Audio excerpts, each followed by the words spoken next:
Hello and welcome to this panel discussion on navigating investment trends in dietary supplements market. My name is Rajaram Shankaran and I'm the partner for life sciences and healthcare practice at Heidrick & Struggles. I have a fantastic set of panelists at this Nutrify C-Suite Sumflex 2024 and I would welcome them to introduce themselves. Should we start with Eric? Thank you much. My name is Eric Kasten. I'm a general manager and executive officer with Fuji Chemical Industries of Japan. We are a pharmaceutical company with more than 70 years of history in the traditional Japanese pharmaceutical industry. However, for the last 30 years, we've been deeply involved in the nutraceutical industry. And on the investment front, we're looking for our next blockbuster nutraceutical ingredient. We think that India might be the place to find it. Fantastic. Welcome, Eric. Excellent. My name is Anand Swarup. I run a company, CFAM, based in US. We are a research production vertically integrated company, which we are involved with basically ingredient science. My idea is to look at India mostly for investment into the next unicorn, next startup, next idea, next bright idea out of here. And then that's my goal, to look into India to find. Sounds exciting. Welcome. Welcome, Anand. Hi, I'm Yoni Glickman. I was in the past the president of Natural Solutions at Frutarom and later AFF. Included in that was our sizable nutrition and health business with around 500 active ingredients, which was sold globally, manufactured, sold globally. I'm now the managing partner at Peakbridge. We're an early stage VC investing in the whole scope of food tech, but including nutrition, supplements, etc. And India is super interesting for us to see new technologies, the availability of scale through the supply chain, which is available here in India, and hopefully the convergence of India's digital capabilities together with its capabilities in bioscience. Excellent. Thank you, Yoni, and welcome. Guru? So hi everybody, I'm Guru Ramanathan. I've been involved in the industry for the nutrition and related industry for about 25 years. At present I'm an industry consultant. I work closely with Dan, for example, looking at potential acquisitions. During my prior stint at GNC, I developed, I think, several of the blockbuster products for GNC, including launching many of their very popular brands. But importantly, some of the most innovative ingredients that we used in formulating GNC products were actually sourced from India. And so I'm very excited to be part of this panel. Great. Thank you, Guru. Welcome. Yeah, and my name's Daniel Hopkin. I'm a partner at Kanos Capital. We're a Dallas-based private equity firm that focuses on the consumer sector. Within that, food, beverage, and dietary supplements are verticals that we're active in, and within the supplement side, have had a lot of partnerships, sourcing arrangements, innovation partnerships throughout India. Has been a focal area of ours in that strategy. Excellent. I think we couldn't have asked for a better panel. Thank you all. Thank you for taking time and joining this panel discussion. So I think when we talk investments, at the end of the day, everything has to kind of pay back, and the payback comes from the market and it comes from the pockets of your consumers. So if you were to put the consumer at the center, right, and what are the trends like in terms of the consumer preferences, the choices, and more importantly, their expectations, when it comes to dietary supplements and nutraceuticals at large. Is it more HCP driven like in the past, or we had a whole panel discussion on the informed consumer earlier in the day? Is it that that the Googles and the ChatGPT driven self-aware consumer driving it, or is it somewhere in the middle of both? That's something which is always a question when it comes to nutraceuticals and dietary supplements. So I thought Yoni, I think you talked about what is the changing landscape with the GLP-1 kind of coming in earlier in your talk. So maybe if you can kind of give some insights into how you see the market and the consumer trends shaping up. Sure. I think that in general we're seeing a few different things going on in the market, and Not to belabor my earlier talk, but I think a couple of super important things is, number one is something that we've been seeing in the market for the last few years, but is becoming more and more important, is delivery form. So consumers more and more are less interested in taking tablets, capsules and soft gels. They're looking for fun and exciting delivery forms, and the main thing is they want to take something which they feel is not a pharmaceutical drug. They want to do something with more experiential, which gives them a feeling of wellness and not I'm sick, which makes sense if you think about that we're talking about preventive health. That's the first thing. The second thing, just to touch on quickly, the whole GMP or Ozempic side of things, where we see a huge opportunity for consumers, the biggest uptake of a drug for probably decades, which has massive ramifications through the United States and moving into Europe. That is the second thing that we see. So in general, I think that we will see the whole world of nutraceuticals and supplementation working into more adjunctive treatments to pharma. So I think that this is a very, very important trend that we'll see going forward. Not only the preventive side of things, but how can supplements be an adjacent treatment for pharmaceutical drugs? Great insights. Thank you. That leads us to the other question. I know consumers in different markets are different, even within the same market, by demographics. Their expectations and their preferences are very vastly different. So the question to Anand, I know you invest in India, but you also have a lot of investments in Africa, and you work in the US. What's the kind of trend that you're seeing across geographies? Is there something common, or is it very, very vastly different, or somewhere? I see a common thread. Mm-hmm. I see a common thread which is pretty over-encompassing everything. Mm-hmm. And it drives with three basic S. The first is safety, mm-hmm. Second is the science, and third is sustainability. So the consumers across any geography, they are looking for three basic things. In my opinion, what I'm seeing mostly that women of about 29 to 41, that's the demographic which is driving our demand and purchase for supplements on the market. This demographic have changed over the years. There's a young people or millennials who came with this picture. They came with a very clear perspective that whatever they're consuming, it has to be sustainable. It has to not harm anything which when you're taking it out. They believe in science, and they do a very proper research. The level of research is different. There's a different research in Africa, there's different research in India, in Asia, and US.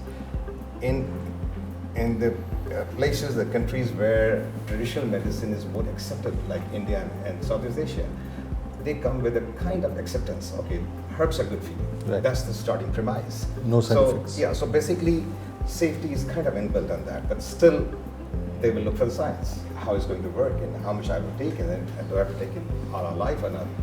And sustainability not the main question. But then again, you go to US, everything changes. Safety becomes paramount. Science becomes pretty much important, but not to the level where people start digging into mechanisms. Sustainability is super important. So basically with these 3 points, I see the demographic move on different kind of emphasis they're giving on different issues, and depending on which country they're from. But these are 3 common threads I'm saying all over the world. Very insightful. No, thank you. Anybody wants to add any points, from your perspective? Welcome to add. From the U.S. consumer standpoint, I think I'm just on the trend of being self-educated, and I think getting the message and the merits and benefits of your product to the consumer. They're doing a lot of research on their own, but they're also heavily influenced, and so they're getting a lot of media from a lot of different sources. And the more you can embrace that versus push against it, the more you can navigate getting the message you want and the education that you want to the consumer, who's going to be doing their own primary research on their own. Great. I think. Just to piggyback on the different, the changing in formats has really, before gummies were popular, but now, beverages and shot drinks, and people don't just want to take a soft gel or a tablet. That we found has introduced a whole new wrinkle to the equation. We've always been focused, as a company, and have been looking for ingredients that have the science to show that they're effective. But now you have to show that they're effective, and then also have them to taste good. So from the beginning, when we're evaluating ingredients, we have to kind of keep that in mind. if it's the research is quite good, but you could never put this into a a beverage. That kind of limits the potential that it has. We've also just kind of, as an interesting note, we've noticed that although the consumers have similar interests in different markets on this taste aspect, there are very big regional differences. I've given, we have customers, I, of course will not name the customer, that had very successful gummies that sold well in the US. I gave those to a potential Japanese consumer, and they were like, this would never sell in Japan. The flavor is just too strong, Sugar, too sweet. sugar. Yeah, exactly. So yeah, that necessity to combine science with something that's going to taste good and then matches regional tastes. I mean, it's a completely different situation when you just had to put it into a tablet or a soft gel and forget about it. I can completely understand. One of my past assignments, I was working with Abbott Nutrition, and for the same product, what was, what used to fly in, say, Taiwan or China, would never fly in India. They wanted it more bland. The Indian palate is more, seeking sweetness. Great point. I think no better a person than a trained HCP like Guru to ask this question. So, given all this, and given that even dietary supplements are it's a very large category by itself, right? There are so many different sections, subsections. Where would you, and we talked about GLP-1 in one of the earlier sessions, but how do you see this evolving? I mean, which are the categories within dietary supplements which are kind of gaining ground, given these consumer preferences, given these lifestyle changes, given these different markets having different tastes? What would be the top 3 categories that one should look at? That's a great question, actually, because we are seeing a shift taking place in the marketplace. There used to be a time when for a customer who was seeking information, they had to go to a specialty nutrition store, and the store associate was the one who imparted the knowledge, the information, and helped the customer make decisions in terms of what he or she required. With the advent of the internet, I think the information has now become ubiquitous, and so you're seeing this emergence of the customer putting themselves at the center of everything, and it's a different definition of being customer-centric. Here, the customer is asserting themselves and saying, I don't want the pills anymore, I want the drinks, for example. And they also want to be able to customize it in even more unique manners. And however, when you look at the areas of interest, that hasn't shifted a whole lot. It remains to be seen what happens with GLP-1, because right now the excitement is on, oh my gosh, I can lose so much of weight. However, there's a lot of side effects that are now beginning to slowly emerge. And should GLP-1s now be for everybody and anybody, which is sort of the way the market has evolved right now. And maybe there is a version of it that can be. But I still feel that there's a cyclical nature in the industry, and diet products will come back, especially those that are more efficacious. Historically, we've had diet products where people would lose maybe 2.5, 3 kilos. Now you're seeing diet products where you can actually see larger amounts of weight loss, and the weight loss is sustained over a 16-week period.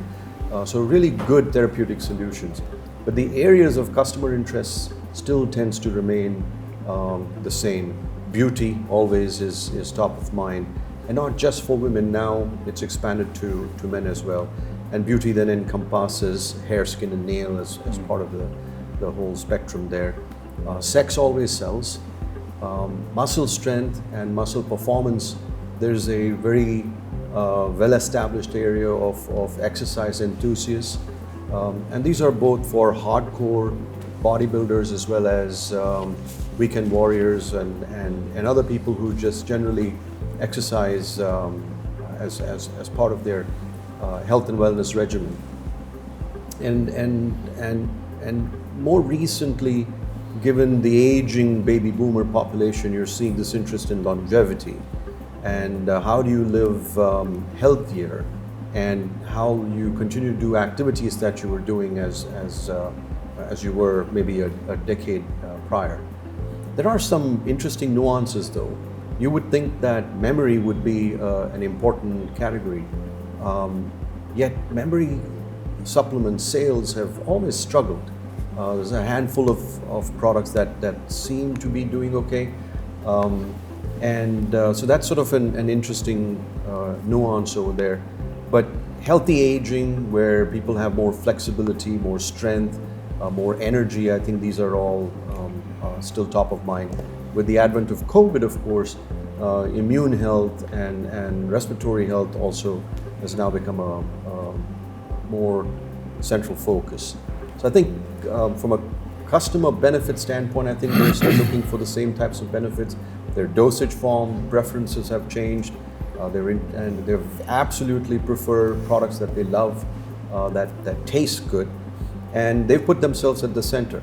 And so I think these are some of the trends that we're seeing, driving both the development of new products as well as customer behavior. Excellent. I think very, very insightful again. Though, what really stands out for me in this, this whole consumer preference expectations and how the landscape is changing, and therefore how does it make sense, for investments and for somebody to, kind of set up an enterprise or grow, is one is very, again, a couple of very counterintuitive things. One is what Eric mentioned, that they don't want the pills and the soft gelatin capsules and gummies anymore. They want it to be a fun kind of format, like drinks and all that that you're mentioning. And the other one, globally, if you look at the pharmaceutical industry, the maximum pipeline and investments are in oncology, followed by CNS, and even within CNS, the maximum dollars are going into Alzheimer's and movement disorders, right? But and memory, funnily, doesn't seem to be, but maybe maybe there's a reason for it, but you never know. It may catch up, but yeah, I think like you said, sex sells, women's health, and like India's proven, there is always this fairness thing in India. The very smart consumer company brought this fairness cream for men, and it's sold like hotcakes. So yeah, it's not on. Very, very insightful, and thank you. So building on this, if we were to kind of look at what could be the areas of interest from a private equity player like Dan, or a venture capitalist like Yoni, how would these translate, and what would you be looking for when you want to kind of, when you have your, let's say, for a lack of a better word, capital allocation of your fund, into where would you want to put your dollars on? Is it in dietary supplements, and what are you really looking for in terms of your investment thesis? If you could throw some light, and we have both Dan and Yoni covering the early stage as well as the mid and mature markets. So yeah, sure. So for us, and as I mentioned, as opposed to Dan, our ambitions are much higher on return, but our risk is much higher also. So for us, it's critical that we have something which is really at I would say, the nexus of a bunch of technologies. So it's not good enough for us to just say, hey, this is a cool ingredient. We're not really interested in, hey, this is a cool ingredient anymore. We're interested in, this is an ingredient which has great clinical science before it. We have the ability to have some sort of sensor or ability to create data around it, which is going to give consumers immediate feedback and not waiting for the 3-month wash-in effect, but they can actually see what the effect is going to be on them, and all of that will be closed by the consumption loop. That is really what we're focusing on at the moment. So we really, really need to see something which is a connection between human data and input, consumption, and lifestyle. We're really looking for those things in that triangle. That's what gets us excited. We've made a few investments in that area exactly. We're very, very supportive of those investments that we make. And we really think that that is the area which today can really dramatically change this industry, rather than another ingredient which has a nice clinical study. I've been doing that for 20 years. We need something different today. Technology needs to come and bear much more on this industry. Yeah, and I think to your point, we take a little bit of a probably a more moderated risk approach to it. And what we like to find is an intersection between these trends that we've just been talking about, where there's a tangible tailwind to a business's model, where growth is visible. You can see how demand and can be a driver of growth in a business, and where that intersects with transformational change that we can be a catalyst for. What's the unlock that we can provide? Is it a production capacity? Is it investment in human capital to extend the reach of the business? Is it investment in clinical studies that, to your point, that can broaden the addressable market of a product or an ingredient? But we're looking for that intersection where, with a risk that you can put a box around, we can still try and drive attractive returns, unlocking some type of transformation. Excellent. I think we've covered it on both sides of the early stage innovation and the mature market or the mid market, kind of this thing. From a corporate perspective, Anand and Eric, if you can kind of help us understand the innovation that we talked about. How is your innovation agenda? Where would you kind of bet your R&D dollars on? Mm-hmm. And once you have that, and what kind of risk does it entail? And in terms of getting to the market and the post-market success. Exactly, and with us, we end up, we end up taking the conversation right back to the science and the scientific studies again. I mean, someone in one of their presentations said earlier, you have to kind of go with what you know, and what we have learned is, when we look at an ingredient, there needs to be really solid science in some area, and we've kind of stopped worrying too much about if it's hot at that moment. Our ingredient had, 2002 had, it reduces eye fatigue. Nobody cared, and it didn't sell anything until 2008. The iPhone came out, and now there's huge brands that include that ingredient because this is a need that emerged. We did some investment in sarcopenia several years ago. Me as the sales and marketing guy, I hated it. Too medical. Nobody can say sarcopenia, but the science was good. And now we have companies in Japan where you have an aging population that are launching mobility, products. So that's what we look for. But you have to have, when you're looking for a company, you have to have kind of a rare combination of, scientists that have the vision to do research on their ingredient, but also get those things done, and not just spend, time going around and around, never moving things forward. So when we look for something from a corporate standpoint, it's that kind of rare combination of like, hey, we've got good science, and we can actually, move that forward and make something materialize from that. Even if it's the early stage, that's the combination that I think we look for. Great stuff. So we look at, since we are in manufacturing, my company is involved in research and manufacturing and sales and marketing. So I got a different perspective on the whole thing. Mm-hmm. Our industry is a reverse pyramid. On the top, which is the widest portion, are the ingredient guys, making least money, doing all the innovation, and literally being pushed back by everybody who's sitting at the top, which is at the bottom part. In the middle, you have contract manufacturers. So they are basically transforming your stuff to the brand guys. The top of the pyramid, the brand guys who are making most of the money. They're using your science. They don't do any science. They rarely do any science. So the entire innovation comes down to the white part of them. And that's where, I'm kind of operating in 22 years in the same area. So what it does that, it's not going to happen in big companies with a lot of money.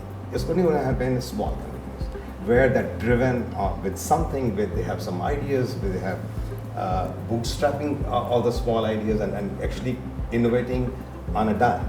So that's where I'm looking at, mostly. And I think for that you have to go down to countries like India, Southeast Asia. That's where the innovation is going to happen to that level, and they have that plethora of knowledge. Traditional knowledge where things exist. So you go to India, you go to Mesoamerica, you go to South America, you go to Egypt, you go to ancient Greek medicine.